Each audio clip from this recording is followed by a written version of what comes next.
Dhaka metropolitan police Dhaka Dhanmondi জোনের সহকারী police commissioner জনাব শাহ মোস্তফা তারিকুজ্জামান, হাজারীবাগ থানা, ধানমন্ডি থানা, এই দুইটি থানার আইন শৃঙ্খলার পরিস্থিতি কেমন পবিত্র মায়ের রমজান উপলক্ষে আপনারা কি জনগণকে নিরাপত্তা দিচ্ছেন? যেহেতু সরকারি ব্যাংক আছে, মার্কেট আছে, বেসরকারি স্কুল কলেজ প্রতিষ্ঠানগুলিতে আছে এবং শপিং মলগুলি আছে, আপনারা কিভাবে যানবাহন নিরাপত্তা দিচ্ছেন? ধন্যবাদ।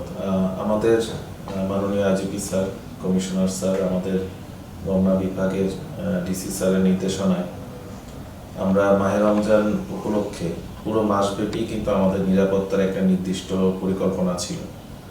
আমাদের থানার যে টহল গাড়িগুলো আছে সেই টহল গাড়িগুলোর রোবাস্ট পেট্রোলিং, ভিজিবিলিটি এর পাশাপাশি আমরা কিন্তু সবসময় এই পুরো মাস জুড়ে একটা নির্দিষ্ট পরিমাণ এক্সট্রা ডিপ্লয়মেন্ট পেয়েছি এবং সেই এক্সট্রা ডিপ্লয়মেন্টগুলো আমরা, আপনি যে জায়গাগুলো বলেছেন, আমাদের শপিং মলগুলো, রেস্টুরেন্টগুলো, যে জায়গাগুলোতে সাধারণত মানুষের জনসমাগমটা একটু বেশি হয় সেই জায়গাগুলোতে আমাদের ডিপ্লয়মেন্ট কিন্তু ছিল। পাশাপাশি যেসব জায়গাগুলোতে আপনার বিভিন্ন ধরনের অপ্রীতিকর ঘটনা ঘটতে পারে বা আইন শৃঙ্খলা পরিস্থিতির অবনতি ঘটতে পারে, যে জায়গাগুলো আছে এই জায়গাগুলো আমরা মাসের শুরুতেই আইডেন্টিফাই করে সেই জায়গাগুলোতে কিন্তু আমরা আমাদের পেট্রোলিং করেছি, চেকপোস্ট করেছি। পাশাপাশি আমাদের কিছু স্ট্যাটিক পোস্টও ছিল, সেখানেও কিছু ফোর্স মোতায়েন করা হয়েছে। এর পাশাপাশি আমাদের দুই থানার, ধানমন্ডি এবং হাজারীবাগ, এই দুই থানার যে অফিসার ফোর্সটা ছিলেন তারা সবাই কিন্তু পুরো মাস জুড়ে খুব অক্লান্ত পরিশ্রম করেছেন যেন আইন শৃঙ্খলা পরিস্থিতি ভালো থাকে। আপনারা লক্ষ্য করে দেখবেন যে আমাদের এই দুই থানাতেই যেসব জায়গাগুলোতে জনসমাগম হয় সেই বিষয়টি মাথায় রেখে কিন্তু ব্যাপক হারে আমাদের ডিপ্লয়মেন্ট করা হয়েছে, চেকপোস্ট করা হচ্ছে এবং সব জায়গাগুলোতেই কিন্তু আমরা চেষ্টা করছি পুলিশের মোবাইল টিমের মাধ্যমে সেখানে ভিজিবিলিটি রাখার জন্য এবং কাভার করার জন্য। সেই জায়গাগুলোতে সবসময় পুলিশ পেট্রোলিং হচ্ছে, পুলিশের মুভমেন্ট আছে, ভিজিবিলিটি আছে, যেন কোনো ধরনের চুরি, ছিনতাই বা অপ্রীতিকর ঘটনা যেন না ঘটে। আপনারা লক্ষ্য করেছেন যে আমাদের মাদকের প্রতি আমাদের যে জিরো টলারেন্স এর ধারাবাহিকতায় আমরা কিন্তু প্রতিদিনই কিন্তু আমাদের অভিযান পরিচালনা করা হচ্ছে এবং মাদক সেবী সহ যারা মাদক বিক্রেতা আছেন তাদের বিরুদ্ধে কিন্তু আমরা ব্যবস্থা গ্রহণ করছি। প্রতিদিনই নিয়মিতভাবে গ্রেফতার করা হচ্ছে এবং তাদেরকে আইনের আওতায় আনা হচ্ছে, তাদের বিরুদ্ধে আইনগত ব্যবস্থা নেওয়া হচ্ছে।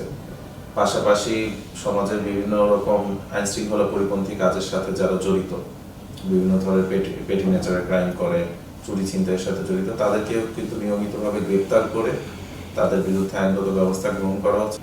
এই ঈদের সচেতনমূলক আপনারা কি পদক্ষেপ নিয়েছেন যাতে যানবাহন নিরাপত্তা থাকে, মার্কেটগুলিতে চুরি ছিনতাই যাতে না হচ্ছে বা কোনো দুর্ঘটনা যাতে না ঘটে, আপনারা কি পদক্ষেপ নিয়েছেন আপনাদের পক্ষ থেকে, পুলিশের পক্ষ থেকে?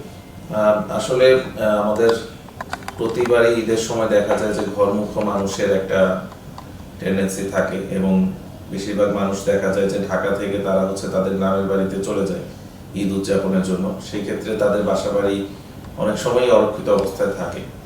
আমাদের মাননীয় কমিশনার স্যার কিন্তু বলেছেন যে কেউ যদি মনে করে যে তার মূল্যবান কোনো সামগ্রী সে থানায় রাখতে চায় তাহলে কিন্তু তারা থানায় রাখতে পারবে। আর এর পাশাপাশি আমরা আসলে পুলিশের তো ছুটি নেই, আমাদের তো দায়িত্ব আসলে সবসময় থাকে 24/7 আমাদেরকে সার্ভিসটা দিতেই হবে এবং যেহেতু ঈদের সময় বাসা বাড়িগুলো খালি থাকে সেই বিষয়টা মাথায় রেখেই আমরা ওইভাবে ঈদের ছুটির দিনগুলোতে আমরা নিরাপত্তা পরিকল্পনা তৈরি করেছি যেন ওই সময়টাতে কোনো ধরনের অপ্রীতিকর কোনো ঘটনা বসত বাড়ি বা ব্যবসায়িক প্রতিষ্ঠান, আর্থিক প্রতিষ্ঠানগুলোতে না ঘটে। সবাইকে অনুরোধ করব আপনার মাধ্যমে, সেটা হচ্ছে যে আমাদের প্রত্যেকেরই বসত বাড়ি বা আর্থিক প্রতিষ্ঠানে যদি সম্ভব হয় আপনারা সিসিটিভি সংযোগ স্থাপন করবেন। অনেকের প্রতিষ্ঠানে বা বাসায় দেখা যায় যে সিসিটিভি আছে কিন্তু সেটা স্টোরেজ নেই বা সেটা সচল নেই। ঈদের ছুটিতে বাড়িতে যাওয়ার পূর্বে আমি আপনাদেরকে অনুরোধ করব আপনারা এটা চেক করে তারপরে যাবেন। পাশাপাশি আপনাদের এই বাসা বাড়ি বা প্রতিষ্ঠানের নিরাপত্তায় যারা নিয়োজিত আছেন তাদেরকেও আপনারা সতর্ক করে যাবেন যে কোনো ধরনের প্রয়োজনে বা কোনো ধরনের কোনো বিষয়ে যদি সন্দেহের উদ্রেক হয় তাহলে যেন তারা অবশ্যই নিকটস্থ থানায় অফিসার ইনচার্জ, ডিটি অফিসার বা আমার নাম্বারে যেন তারা যোগাযোগ করে। দুটি থানার একই ধরনের মামলা নাকি দুই রকমের মামলাগুলি হচ্ছে? ধন্যবাদ।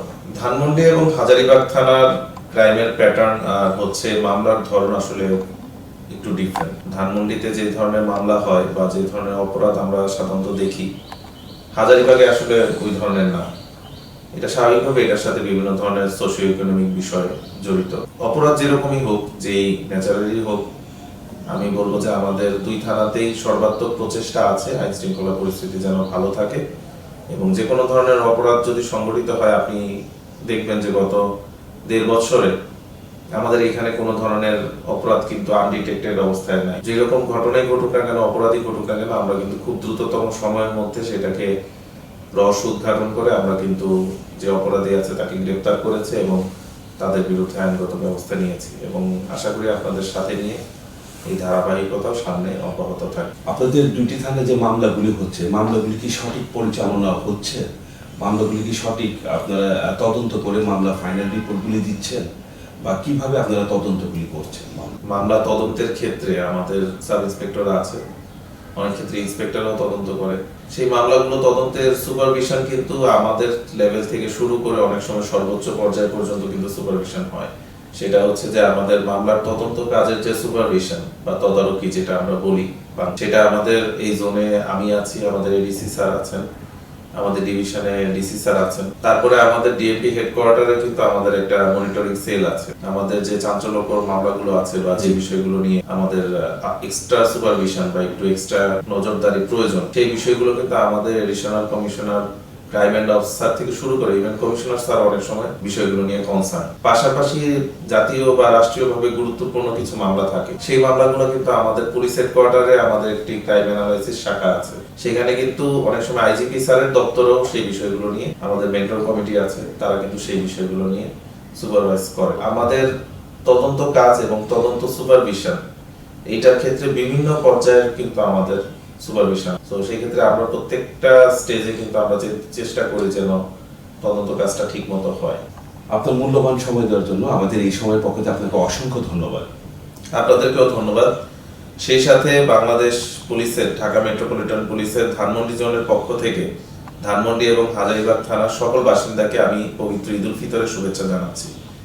ঈদ মোবারক, আসসালামু আলাইকুম। এবং সেই সাথে আমি বলছি যে বাংলাদেশ পুলিশ সবসময় আপনাদের পাশে ছিল, আছে এবং ভবিষ্যতেও থাকবে। এই সময় মনের কথা বলে, এই সময় সময়ের পথে চলে, এই সময় সমাজের কথা বলে, এই সময় সময়ের পথে চলে, সবার কথা বলে। এই সময়, এই সময়